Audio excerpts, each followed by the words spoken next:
Welcome to Verizon Wireless. Oh my god. Welcome to Verizon. Okay, it's the 3018979 number. Is that it? No, I think it's the other one. What's the other one? One of his numbers is called. I'm FaceTiming him. I'd be upset if he doesn't answer. He said he's going to a party. Is that what's going on? Is he just sleeping? He probably knows what we're doing here. He's a smart one. Oh, he's not going to answer. All right, fine. Hey, here's a shirt. Take it home to him. I'm sorry, that was a bad throw. Right? Yes, I did say the losers who haven't signed up yet, okay? In my book, you're a loser unless you sign up for youth camp, okay? So currently there are 9 non-losers here in the room, okay? The only reason that the Roberts are signed up is because Hope signed them up today. So you're off the naughty list, you're on the nice list, okay? If you don't want to be a loser, tell your parents to sign you up for youth camp. Also, you see some of these guys are wearing like the cool youth camp shirts. That's because they signed up early, okay? So if you want your youth camp shirt, my iPad's being weird, sorry. If you want your youth camp shirt, sign up, okay, and then I'll give it to you. So I think we got 9. We said we'd get up to 23 because that was the huge number that Seth picked for some what you got? Can you put it like out on the Instagram or something, or like? It's on the Instagram. If you go into our bio, the link to sign. Did it like say that it's in the bio? Like nobody knows it. It's gonna check the bio. Leah might end up on a video announcement like next week getting flamed because I'm pretty sure, at least in something we said it was online in the app. Maybe not. It's on the Instagram, okay? Hey, also, everybody give it up to Sam. She had like a record-setting post for us this last week. So the Instagram popping off. Follow us at LCC Youth if you don't follow us on. Yeah, go like the Instagram. I'm always a big fan of liking our own posts too. Like I think that's to boost your engagement, liking your own posts. Huge fan of that. Cool. Hey. So a couple, sorry I wasn't here last week. Boo, I was serving the country, so sorry. Got to do what you got to do. But I'm back in the flesh. Okay, I'll be back for a while. Garrett killed it last week. Next week, Pastor Keith's going to be coming in, preaching. So you get me this week, Pastor Keith next week, and then I'll close out our series in Faith Under Fire right before the couple of us go down to the orphanage down in Mexico. We will not have youth that week. No youth when we're in Mexico, so you get a break. And then we'll come back and, hey, maybe next week in the video announcements, we'll throw out a teaser for what the next sermon series is. So, got to show up next week. To open up tonight, how many of y'all remember that thing I was talking about a couple months ago with Kelsey? What does she do around the house that just, is like a pet peeve of mine? Does anybody remember? What you got, Nathan? No, not the laundry. The laundry's my responsibility, and I always don't do a good job at that. Kelsey, you remember? Yeah, the cans, okay? It's the half-drank cans that just get left around the house, okay? So it's like this. I'll come over. It's like warm. I pick it up, and it's like 3/4 filled. And then I have to go dump the whole thing out. Everybody, give it up for Kelsey. She's been killing it in that. I haven't found like any half-drank cans around the house. But, that as an example, I didn't get mad at Kelsey like for doing those things because just because they were half-drank cans. Part of my frustration, and the same frustration she has with me, the same frustration you might have with your parents, or your parents probably have with you, when you forget to do minuscule tasks, or maybe they forget something that you asked them to do.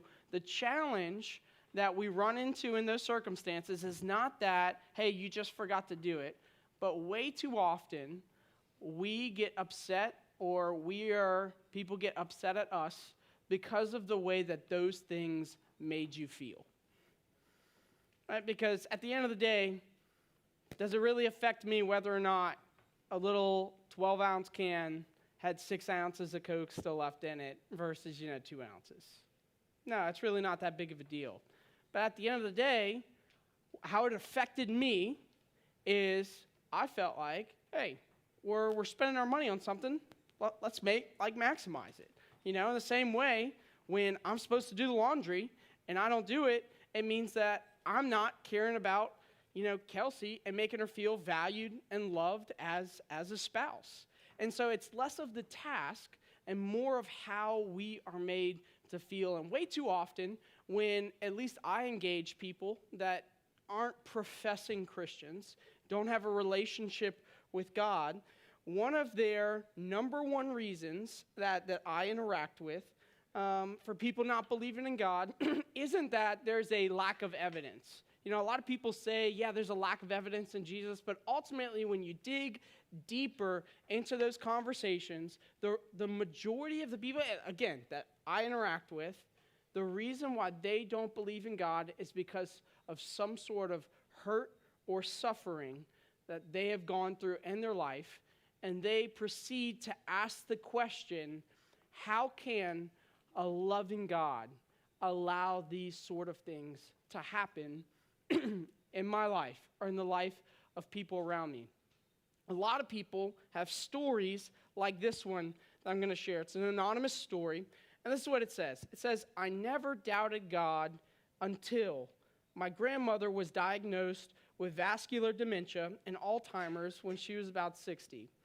When she died, my mom said that she would be singing with the angels, but I couldn't understand why a loving God would have taken her voice away in the first place. And there's story after story after story of people who fit this mold. And I think there's a couple words important that this person used. The first one is they said, I never doubted God until. How many times do we walk through life and things are going good until something changes? How many of us are living the dream, having a great day until I got caught for doing something I shouldn't have? Or until an unfortunate set of circumstances, came about. This idea is that something changed the view that they previously had. They viewed God a certain way until something else got added into the picture, and then their view of who God was and what he could do for them changed. Another thing in there, he said, but I couldn't understand. How many of us understand everything about everything that's going on in the world? I like to think of myself as, I got a decent head on my shoulders. I got some common sense. I might not know everything, but I know a decent amount of things. But for me to claim that I understand everything that the world has to offer, I think is a bit of a stretch. And then to go on and claim that because I don't understand things, I now have a certain opinion that is valued above who God is.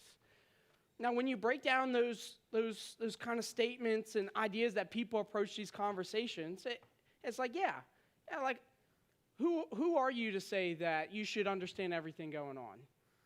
But guess what? It's not about the circumstances. Way too often, it's about how people feel. And so that's why tonight we'll be addressing these type of questions, like, why would a loving God allow so much suffering?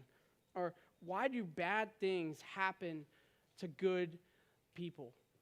Because this is probably going to be the most interacted question that you will have with people who are struggling to walk and believe in God today. So I have 3 questions for us. The first one is, so you think you're good? Okay, so that's kind of addressing the second question. Why do bad things happen to good people? If you were to look around the room and just kind of compare yourself to some of the people around you, how many of you, by a show of hands, would be like, yeah, I'm a pretty good person. Yeah, I'm pretty good. Nobody? No one?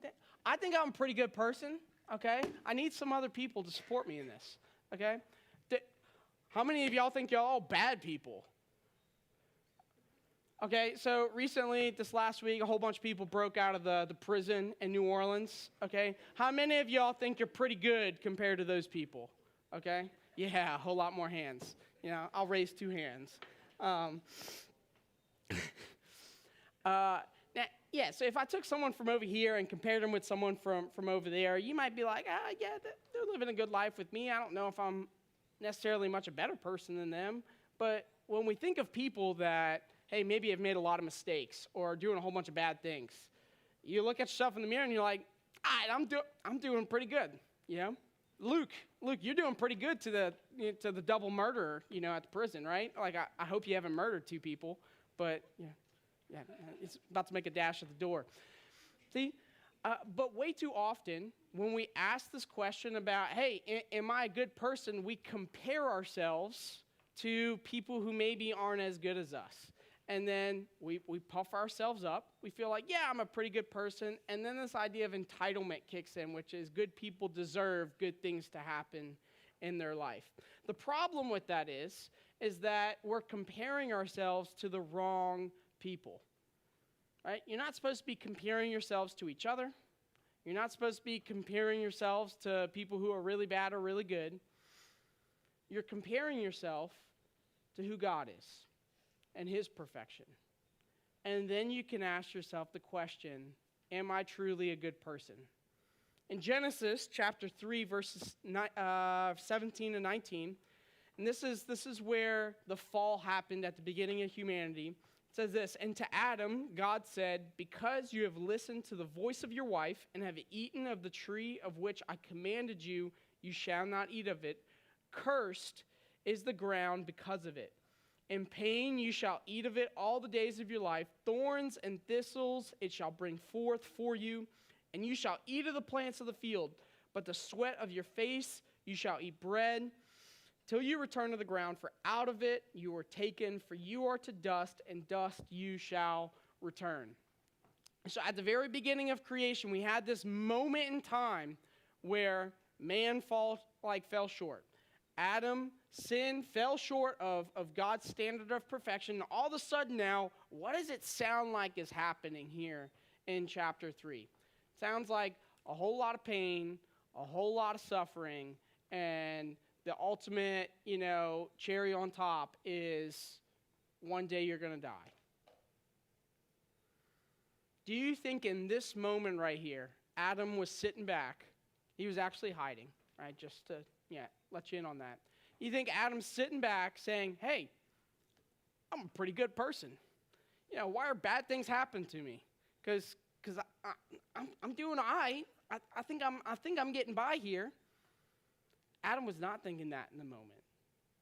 Because in comparison to who God was, which is what he was being compared to, Adam fell short. And the reality is that brought forth a whole bunch of thorns, thistles.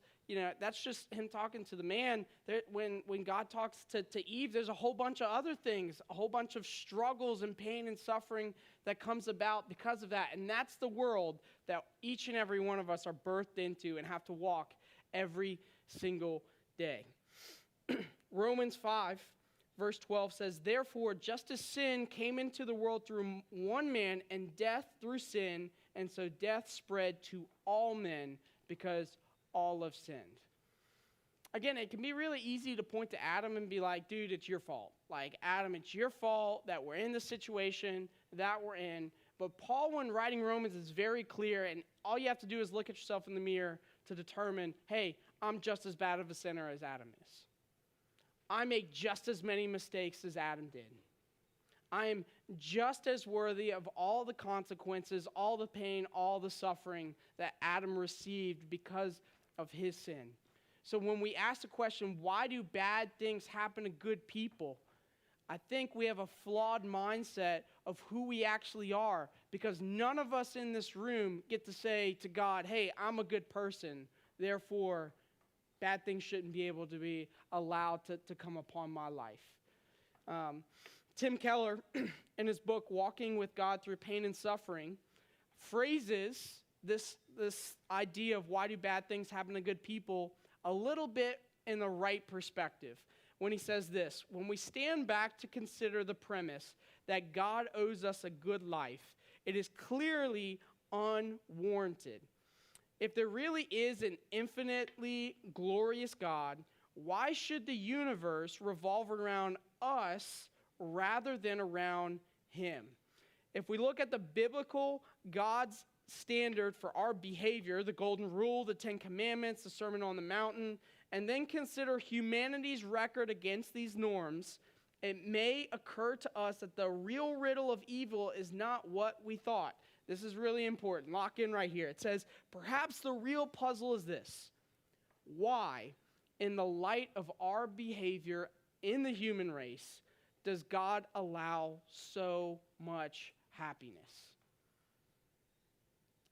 So the real question isn't, hey, why are bad things happening to me as a good person? The real question should be, hey, with all the bad things that I bring to the table and all the sin that I have, and why hasn't God smite us all down right now? And why does he allow such joy and happiness in every day that we get to live?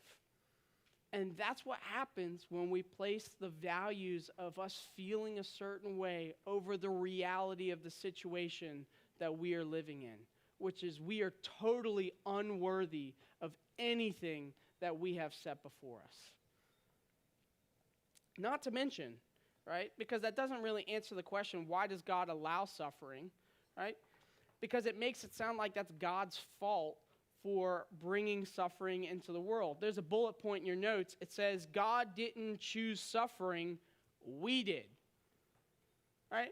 If you look at the story in the garden, it didn't sound like Adam and Eve walking together and all of a sudden God comes along and he tricks them into doing something that they shouldn't be doing. No, the devil was the one that was tempting them. And guess what? They had a choice that they got to make. Just because, the serpent was there trying to tell them one thing or another doesn't mean that they had to do it. They had a choice. They made the wrong choice. And then reality set in of being all that suffering came because of their actions. God didn't sit there and bring that upon them just because God thought that would be cool. And the cool evil, it'll make for some good movies. No, that's not what God was thinking. We brought that upon ourselves, and just like Adam and Eve, we bring suffering upon ourselves every single day in the decisions that we make. It's easy to point the finger at Adam, but how often every single day do we have an Adam moment? It's all the time. And so, going back to this question, it's a bad question to ask. Because just like Mr. Keller said, why, if we believe in this infinite, glorious God, should all of earth revolve around us? And that question is a very me-centered question. So do you think you're good? I sure hope not. Because the reality is you're not. But here's the second thing. Do you feel like God's sitting on some sort of high horse? Okay, what do I mean by that? Let me give you an example. So this last week, like I said, I was out with the Marine Corps, and we went out to a base in Hattiesburg, Mississippi. Some of y'all saw the pictures. It was basically like a third world country I was living in, right? I honestly should have put the pictures up. The bathrooms are disgusting. I slept on like a mat on the floor with, just plywood. It was gross. Okay, but one of the things that we were doing throughout the day, we get up real early, like 6 a.m., and we were trying to imitate what it would be like to be in a combat environment. So a whole bunch of us are together in like groups of 12, and we're, hiking. It's called patrolling, and we're supposed to, use hand and arm signals. You don't talk, because you don't want to alert the enemy. And when things happen, you respond in certain ways. It's, stealthy ways.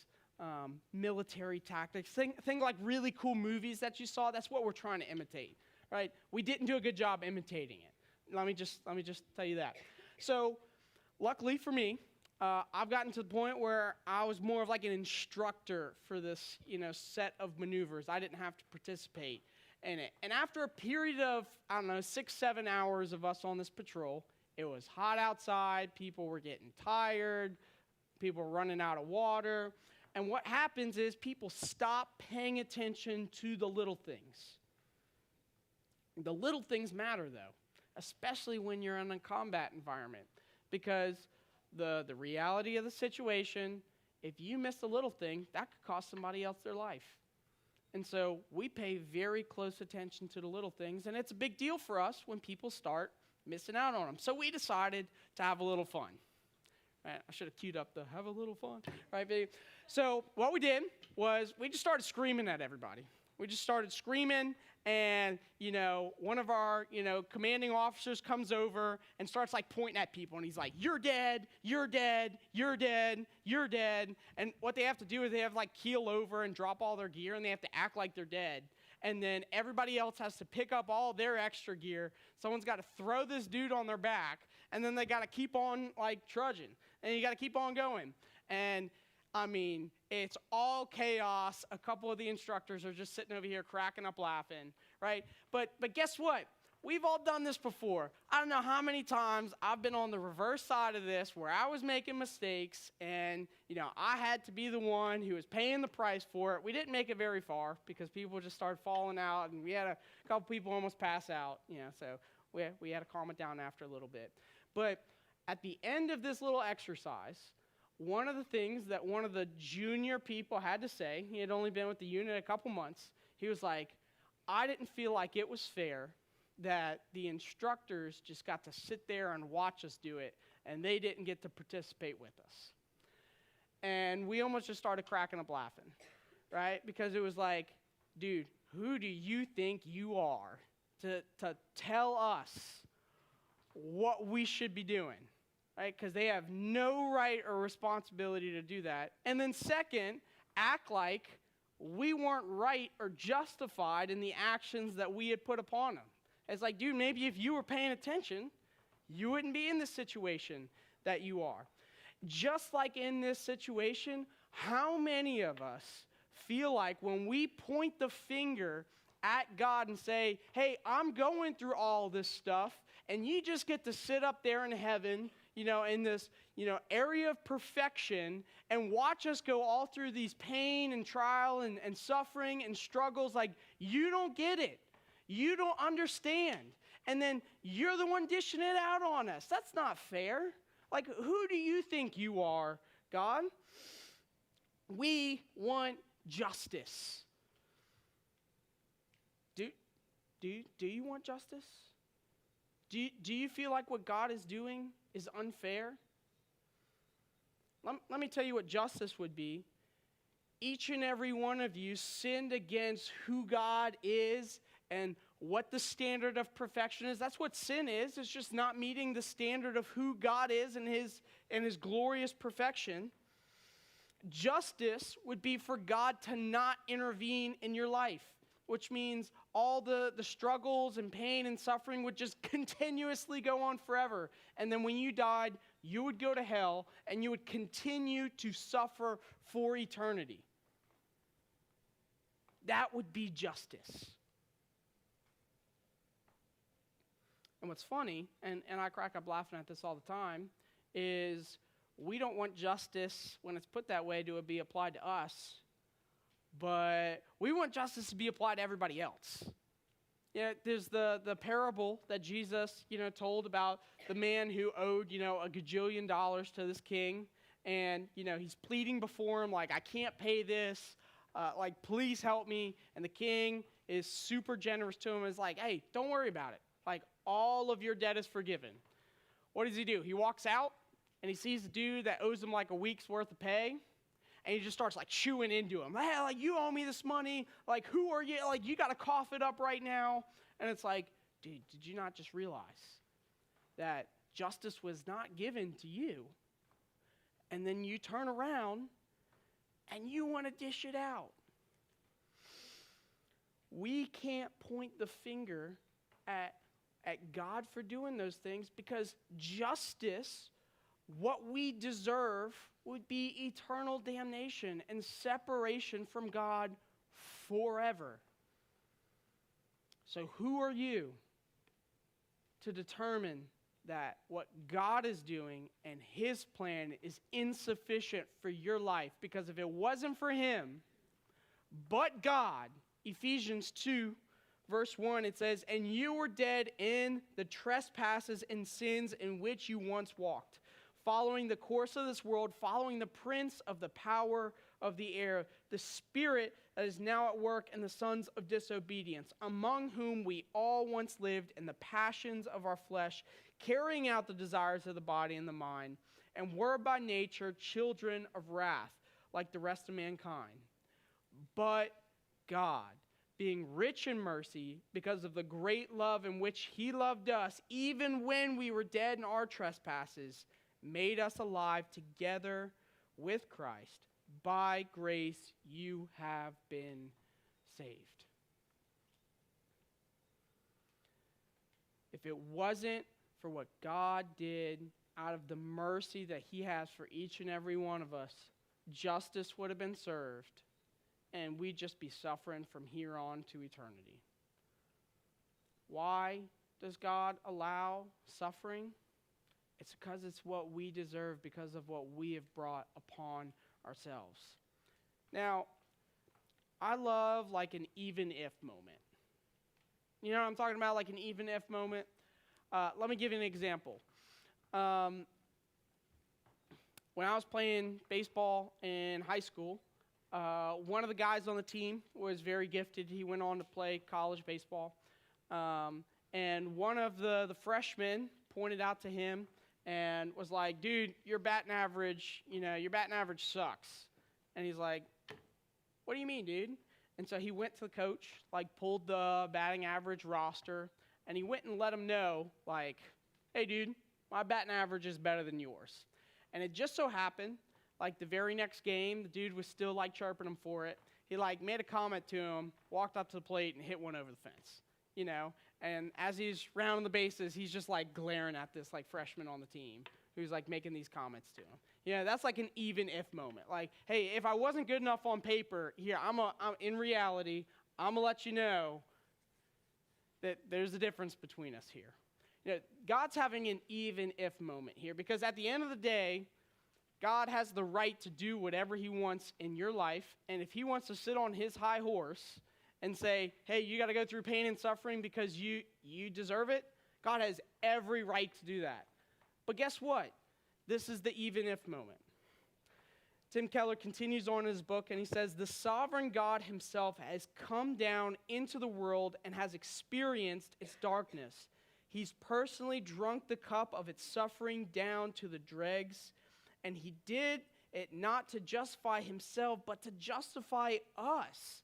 That is, to bear the suffering, death, and curse for sin that we have earned. He takes the punishment upon himself so that someday he can return and end all evil without having to condemn and punish us." So God's saying, hey, I could do all this stuff, but guess what?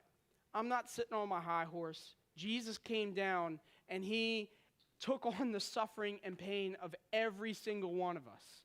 And so, yeah, I know exactly what that feels like because I took it upon myself. God has every right to let us know what's going on because he's been right there with us along the way. And he has suffered greatly and more than any of us will ever suffer in our life. So why do bad things happen to good people? The only person who can ask that question is Jesus Christ himself. Because he's the only good person to ever walk this earth. And he suffered because of what we did to put him on the cross. Now there's a even if part 2 here. Right? It's the last question of, hey, like, is this suffering going to go on forever? Like, yeah, it exists, but like, when is this thing going to end? And that's under the point, there's a far greater glory that's coming in the future. In Job chapter 38, there's a interaction between God and this guy named Job. And if you have no idea what the story of Job is, it's this dude who's been living for Christ, and there's an interaction between Satan and God. And Satan, is just claiming that Job loves God because of all the blessings that God has given Job. And so God's like, all right, if you really think that, you can take all his blessings away. The only thing you can't do is kill him. And so Satan goes to work. And so for many, many chapters of Job, Satan just continuously takes one thing away after another. Takes away his family, his crops, his money, his health. He's about to be left to die. And Job is sitting there asking a lot of questions, crying out to God, being like, what's going on? Like, why is all this happening to me? To make it worse, Job's got some friends who, are just saying, hey, all these things are happening to you because God doesn't love you or because you've just been sinning against God. And Job's just confused at this point. And so it boiled up to this point where Job's just like, God, why are you doing this to me? You shouldn't be doing this to me. Please say something to me. And in Job chapter 38, this is God's response. And as I'm reading it, I want you to put yourself in Job's shoes. Okay, how many times, and a lot of us are younger here, so maybe it's not to the extent where your whole family was killed and all your, future careers were taken away and your health was almost to the point where you're going to die. I think, we're not really there to compete with Job yet. But think of some of the more challenging things in your life where you wanted to point the finger at God and be like, God, why is this stuff happening? And this is God's response. He says, where were you when I laid the foundation of the earth? Tell me if you have understanding. Who determines its measurements? Surely you know. Or stretch the line upon it.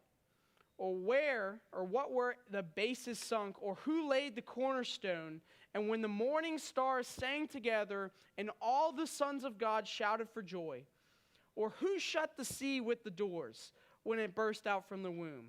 When I made clouds its garment and thick darkness its swaddling band, and prescribed limits for it, and set bars and doors, and said, thus for shall you come, and no further, and here shall your proud waves be stayed. At this point, God goes on for 79 more verses, just talking about all the things that he has done. It goes on for chapters where God is just letting Job know of who God is and what he has done to create the world, the foundations of the world, the things in Job's life. And then in chapter 40, verse 2, it says, shall a fault finder contend with the Almighty? He who argues with God, let him answer it. Then Job answered the Lord and said, behold, I am of small account. What shall I answer? I lay my hand on my mouth. I have spoken once, and I will not answer twice, but I will proceed no further. This is a response of a humble man who, when God has let him know, hey, all these things that he's having a conversation with God. Could you imagine being in Job's shoes here, and you're just complaining about, hey, some deep stuff, like, God, why'd you take my family away? Like, my whole livelihood, it's gone. And God's sitting there being like, who do you think you are? I created the world. I created you and everything in this world. Do you not think that I have a plan here? Do you not think that I have your best interest in mind? When we ask that question to God, do you feel like God doesn't have our best interests in mind? Do you not think that God loves you? Do you think there might be some things going on that maybe, just maybe, you don't understand? Job clearly didn't understand it. And this is his response in chapter 42, the last chapter. And this is how it ends. He says, I know that you can do all things, and that no purpose of yours can be thwarted. Who is this that hides counsel without knowledge? Therefore, I have uttered what I did not understand, things too wonderful for me, which I did not know. Hear, and I will speak. I will question you, and I will make it known to me. I had heard of you by the hearing of the ear, but now my eyes see you. Therefore, I despise myself and repent in dust and ashes. Honestly, that should be all of our responses. Unfortunately, I haven't had any personal interactions with God like Job has had. That's probably a good thing, because that's a very humbling moment that Job has had. And this is pretty personal. We've been talking about a lot of things of happening, personally. But, when walking alongside other people who they despise God because of the tough things that they've had to go through in their life, hey, that's a challenging conversation to have. Because you can't just go up to somebody and be like, dude, God's got a plan. Have a good day. Like, you can't do that. And you also, you can't just go up to them and say, who do you think you are? Like, that you can't do that either. You have to walk through these conversations with grace. But we have to know the reasons to why God does what God does. We have to know the reason of what we do and the consequences of what we do in order to be able to walk through with grace and loving kindness these conversations with people. Hey, bad things happen to good people. Bad things happen to bad people. Bad things are happening because we live in a world that's super sinful, and that's all because of us. But one day, things are going to change. In Romans chapter 8, verse 18, it says, "For I consider that the sufferings of this present time are not worth comparing with the glory that is to be revealed to us. For the creation waits with eager longing for the revealing of the sons of God. For the creation was subjected to futility, not willingly, but because of him who subjected it, in hope that the creation itself will be set free from the bondage to corruption and obtain the freedom of the glory of the children of God." Man, I'm anticipating that moment where we're going to be set free from the bondage that we have to walk through on a regular basis. It goes on and says, "For we know that the whole creation has been groaning together in the pains of childbirth until now. And not only the creation, but we ourselves, who have the first fruits of the Spirit, groan inwardly as we wait eagerly for adoption as sons, the redemptions of our body." Paul's saying, hey, the world's not just struggling. We as Christians are struggling, okay? Those who are in the Spirit, we have sufferings. We go through temptations. We go through just the reality of this world. "For in this hope we were saved. Now hope that is seen is not hope." We don't see this yet. How are you to have hope in something that you can't see? That's not what hope is. "For who hopes for what he sees? But if we hope for what we do not see, we wait for it with patience. And we know that for those who love God, all things work together for good, for those who are called according to his purpose." That verse is so taken out of context all the time. Like, you break your leg, you're going to the hospital, your friend taps you as getting rolled into the ambulance. Hey, all things work together for good for those who love God. It's like, hey, that's not what that verse means. That verse, when you look at it in comparison to what Paul was explaining there, is saying, hey, the world's in a pretty bad place. Those who are called into the purpose and in the Holy Spirit, the Christians, we're still in a pretty bad place.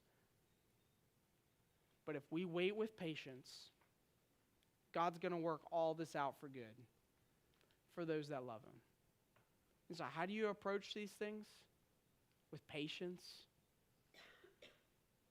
with a longing for what's going to come, and a faith and a hope that God is going to do what God is going to do, even if we don't fully understand everything that our tiny little minute brains can do. Timothy Keller wrapped up, this is the last quote from him. He presents a really interesting thought, that addresses this idea of evil. And he says, often we can see how bad things work together for good in Romans 8:28.